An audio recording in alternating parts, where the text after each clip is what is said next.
Good morning, students. Today, MSDIC Dawanpur online lecture video class. I'm going to teach you the most important or famous lesson of Rabindranath Tagore. He is Indian poet. My Heaven of class 12. You know, students, My Heaven, written by Rabindranath Tagore, is taken from the most famous work of Rabindranath Tagore, Geetanjali. Geetanjali से लिया गया है यह my heaven, जिसको मैं आप लोगों को आज पढ़ाने जा रहा हूँ. यह आपके सिलेबस में है, कोर्स में है. तो सबसे पहले मैं आपको थोड़ा सा रविंद्रनाथ टैगोर के बारे में बता दूं. Tagore is one of the most famous poets of India. प्रसिद्ध कवि हैं भारत के Tagore. He was born in Calcutta. जैसा कि आप जानते हो, उनका जन्म कलकत्ता में हुआ ऑन 6 मई 1861. 6 मई 1861 को उनका जन्म हुआ कलकत्ता में. He was educated mostly at home. ज़्यादा से ज़्यादा शिक्षा दीक्षा उनका घर पर हुआ. And that after that in England. इसके बाद वो इंग्लैंड चले गए. When he was 10 years old, जब वो 10 वर्ष के थे तो he was sent to England. तभी वो इंग्लैंड भेजे गए. He joined the university college of London. उन्होंने लंदन के यूनिवर्सिटी कॉलेज में प्रवेश लिया. Where he came in contact with many reputed personalities. जहाँ पर वो बहुत से प्रसिद्ध व्यक्तित्व के संपर्क में आए. हिज फादर्स नेम वॉज महर्षि देवेंद्रनाथ टैगोर. इनके पिता का नाम महर्षि देवेंद्रनाथ टैगोर है. और ही वॉज द फाउंडर ऑफ आदि ब्रह्मो समाज. जैसा कि आप जानते हैं कि वो आदि ब्रह्मो समाज के जनक हैं. And he had earned considerable reputation. और इससे उन्हें अत्यधिक मात्रा में ख्याति मिली. अब मैं इनकी थोड़ी महत्वपूर्ण रचनाओं को बता देता हूं. और ये he was the Nobel prize. He won the Nobel prize for literature in 1913. जैसा कि 1913 में रविन्द्रनाथ टैगोर को इनके ही रचना गीतांजलि के लिए नोबल पुरस्कार दिया गया. और यह पहले भारतीय थे जिनको नोबल पुरस्कार दिया गया. अब मैं थोड़ा सा पोएम के बारे में आपको बताता हूँ. इसके बाद ओरिजिनल लाइन में आपको पढ़ाऊँगा. The poem is an extract. जैसा कि मैं पहले ही एक्सप्लेन कर चुका हूँ कि यह कविता ली गई है फ्रॉम द फेमस वर्क, प्रसिद्ध रचना ऑफ टैगोर, रविन्द्रनाथ टैगोर के प्रसिद्ध रचना से, जिसका नाम है गीतांजलि. The poet advises. इस रचना में, इस गीतांजलि में कवि सलाह देते हैं, सलाह करते हैं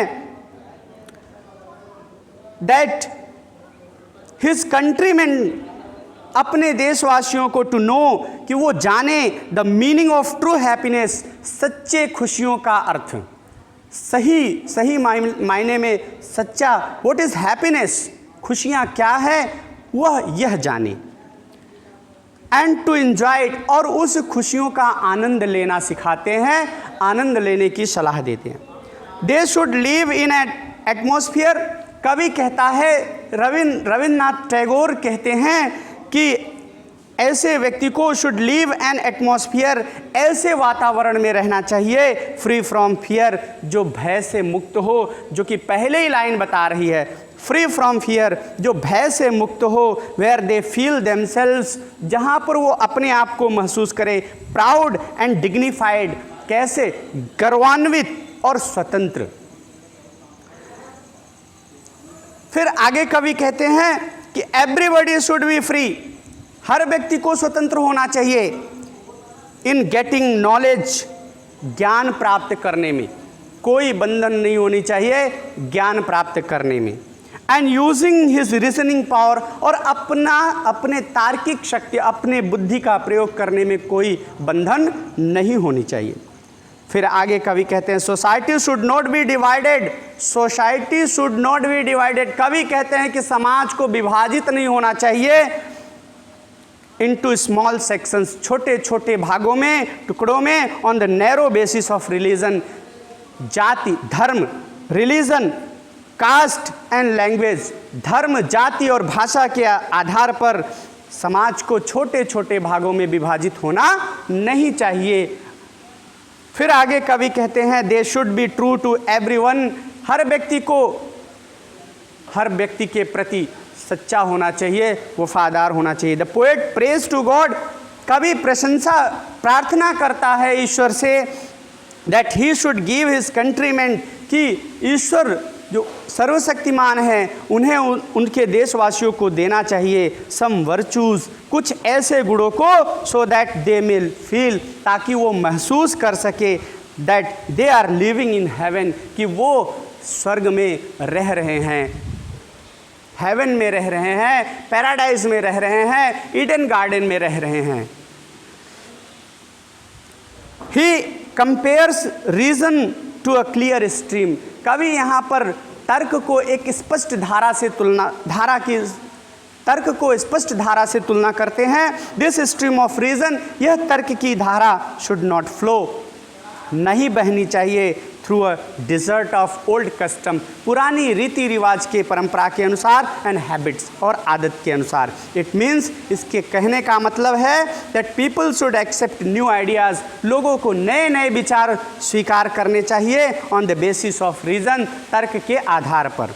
दे शुड बी प्रोग्रेसिव, लोगों को उन्नतिशील होना चाहिए इन थॉट एंड एक्शन, विचारों में और क्रिया में, अपने विचार में भी उन्नतशील होना चाहिए और जो कार्य करें, जो क्रिया करें, उसमें भी उन्नतशील होना चाहिए। तो बच्चों, मैं अभी आपको पोएम के बारे में बताया और रविन्द्रनाथ टैगोर जिसके जो लेखक हैं उनके बारे में बताया। Now I am going to describe the whole poem, the meaning of the whole poem. I hope you will understand very clearly.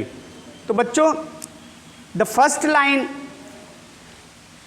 Where the mind is without fear, कवि यहाँ पर कहता है, कवि कहते हैं कि जहाँ पर हमारे देशवासियों को ऐसे जगह पर होना चाहिए जहाँ पर माइंड, मस्तिष्क, विदाउट फियर, बिना भय का हो, जहाँ पर लोगों का मस्तिष्क बिना भय का हो, अर्थात जहाँ पर लोग भय रहित हों, उनको रहने में कोई भय ना हो। फिर आगे कवि कहते हैं and the head is held high, और जहाँ पर लोगों का मस्तिष्क ऊंचा हो। बच्चों, यहाँ पर मस्तिष्क ऊंचा का विचार नहीं, मस्तिष्क ऊंचा होने का मतलब नहीं, यहाँ पर जहाँ पर लोग अच्छा ही अच्छा सोचते हो, जहाँ पर लोगों की सोच अच्छी हो, ऊंची हो। Where the mind is without fear and the head is held high, जहाँ पर मस्तिष्क, मन, जहाँ पर लोग भय मुक्त हो और लोगों का विचार ऊंचा हो, उत्तम सोचते हो। वेयर नॉलेज इज फ्री, फिर आगे कवि कहते हैं कि जहाँ पर नॉलेज, ज्ञान, फ्री, स्वतंत्र रूप से दिया जाता हो, अर्थात सभी को एक समान ज्ञान दिया जाता हो। Where the knowledge is free, जहाँ पर ज्ञान स्वतंत्र हो। वेयर, फिर आगे कवि कहते हैं वेयर द वर्ल्ड, अर्थात संसार, जहाँ पर संसार, दुनिया, हैज़ नॉट बीन ब्रोकन, ये प्रेजेंट परफेक्ट टेंस है और उसका पैसिव वॉइस है। प्रेजेंट परफेक्ट टेंस का पैसिव वॉइस है हैज़ नॉट बीन ब्रोकन, जहाँ पर संसार टूटा हुआ ना हो, बटा हुआ ना हो, जहाँ पर संसार ब्रोकन अप, संसार बटा हुआ ना हो, इनटू फ्रैगमेंट्स, फ्रैगमेंट्स का अर्थ होता है टुकड़ा, विभाजन, भाग। तो इनटू फ्रैगमेंट्स, और कैसे टूटा, कैसे बटा हुआ ना हो, बाय नैरो डोमेस्टिक वॉल्स, संकुचित घरेलू दीवालों से, संकुचित घरेलू दीवालों से जहां पर संसार बटा हुआ न हो। फिर आगे कवि कहते हैं वेयर वर्ड्स, जहां पर शब्द कम निकलता हो, from the depth of, from माने से, डेप्थ ऑफ ट्रूथ, सत्य की गहराई से, डेप्थ माने गहराई और ट्रुथ माने सत्य, जहाँ पर शब्द सत्य की गहराई से निकलता हो, अर्थात जहाँ पर लोग सत्य ही सत्य बोलते हो, सच ही सच बोलते हो, झूठ न बोलते हो। फिर बच्चों ये ध्यान में रखना, ये लाइन बहुत ही इम्पॉर्टेंट है और थोड़ा टिपिकल भी है। वेयर टायरलेस, जहाँ पर अथक, टायरलेस, टायर माने थकना और टायरलेस माने अथक, स्ट्राइविंग, स्ट्राइविंग माने प्रयास करना, जहाँ पर अथक प्रयास किया जाता हो और अथक प्रयास करने के लिए स्ट्रेचेस फैलाया जाता हो, इट्स आर्म्स माने अपने बाहों को फैलाते हो, टुवर्ड्स परफेक्शन, पूर्णता की ओर, अर्थात पूर्णता, अर्थात पूर्ण रूप से पूर्ण कार्य करने की ओर, और फैला करके into dreary desert, dreary desert sand of dead habit, जहां पर अथक प्रयास किया जाता हो और फैला करके नीरस मरुस्थली वाले आदत में, डेजर्ट माने मरुस्थली आदत में न जाया जाता हो, और वेयर द माइंड इज, जहाँ पर मस्तिष्क इज लेड, लेड माने आगे ले जाया जाता हो, फॉरवर्ड माने आगे, जहाँ पर मस्तिष्क ले जाया जाता हो आगे, बाय दी अर्थात आपके द्वारा, अर्थात गॉड के द्वारा, ईश्वर के द्वारा। बच्चों यहाँ पर दी गॉड के लिए आया है और टी, इसलिए टी कैपिटल लेटर में लिखा गया है। और मैं आपको बता दूँ ये दी, ये दाई, दी, डाइन और दाई सेल्फ, तो इसका ये ऑब्जेक्टिव फॉर्म है, गॉड के लिए आया है, तो इसलिए दी कैपिटल लेटर में लिखा हुआ है।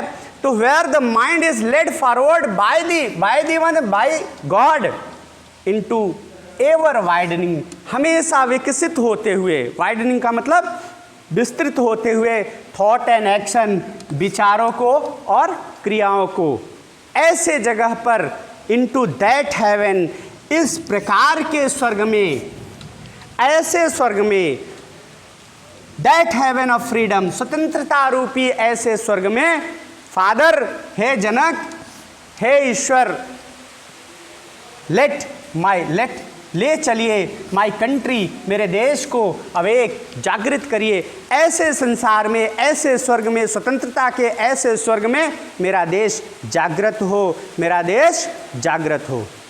तो बच्चों मैं समझता हूँ कि यह पोएम आपको अच्छी तरह से समझ में आया होगा, और यदि यह पोएम आपको अच्छा लगे और अच्छी तरह से समझ में आए तो आप चैनल को सब्सक्राइब करना न भूलें और लाइक बटन दबाना और बेल आइकन दबाना न भूलें। धन्यवाद।